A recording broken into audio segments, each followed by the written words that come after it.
కాంగ్రెస్ పార్టీలో విలీనం చేస్తున్నందుకు రాజశేఖర్ రెడ్డి బిడ్డగా నేను సంతోషిస్తున్నా. ఎందుకంటే ఈ రోజు నుంచి వైఎస్ఆర్ తెలంగాణ పార్టీ కాంగ్రెస్ పార్టీలో భాగమై, కాంగ్రెస్ పార్టీ ఉన్నంత వరకు వైఎస్ఆర్ తెలంగాణ పార్టీ కూడా కాంగ్రెస్ పార్టీలో భాగమై ఉంటుంది. కాబట్టి వైఎస్ఆర్ తెలంగాణ పార్టీ నాయకులు, వైఎస్ఆర్ తెలంగాణ పార్టీ కార్యకర్తలు నాతో పాటు ఈరోజు చాలా సంతోషంగా ఇండియన్ నేషనల్ కాంగ్రెస్ పార్టీలో విలీనం కావడం జరుగుతుంది.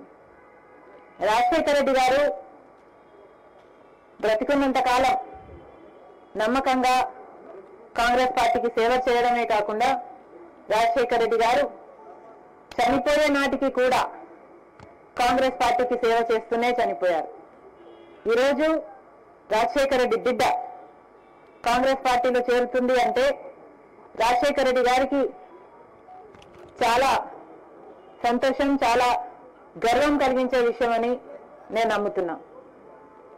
ఎందుకంటే ఈరోజు మన దేశంలోనే అతిపెద్ద సెక్యులర్ పార్టీ కాంగ్రెస్ పార్టీ. కాబట్టి కాంగ్రెస్ పార్టీ మన స్వాతంత్రం వచ్చినప్పటి నుంచి పునాదులు వేయడం దగ్గర నుంచి ఈ దేశాన్ని కట్టడం దగ్గర వరకు కాంగ్రెస్ పార్టీ హస్తం ఉంది.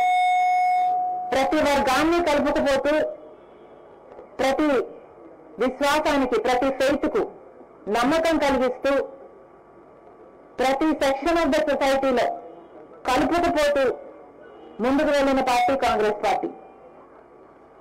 కాంగ్రెస్ పార్టీ ముందు కూడా రాహుల్ గాంధీ గారి నాయకత్వంలో, ఖార్గే గారి నాయకత్వంలో ప్రజలందరికీ మేలు చేస్తుందని సంపూర్ణంగా విశ్వసిస్తూ, రాజశేఖర రెడ్డి గారి కళ, ఏ కళ అయితే రాజశేఖర రెడ్డి గారు రాహుల్ గాంధీని ప్రధానమంత్రిని చేయాలి అని మనస్ఫూర్తిగా కోరారో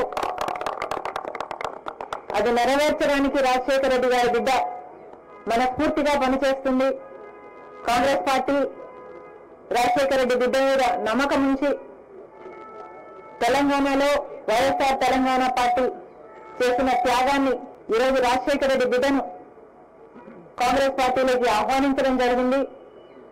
ఆ ఆహ్వానాన్ని మేము మనస్ఫూర్తిగా స్వీకరిస్తూ కాంగ్రెస్ పార్టీలో ఈరోజు విలీనమవుతున్నాం. ఈ రోజు నుంచి కాంగ్రెస్ పార్టీ ఏ బాధ్యత మా మీద ఉంచినా ఆ బాధ్యతను విశ్వాసంతో సంపూర్ణంగా నెరవేర్స్తామని నాతో పాటు వైఎస్ఆర్ తెలంగాణ పార్టీ నాయకులందరూ కూడా మనస్ఫూర్తిగా మాటిస్తున్నాం. Thank you.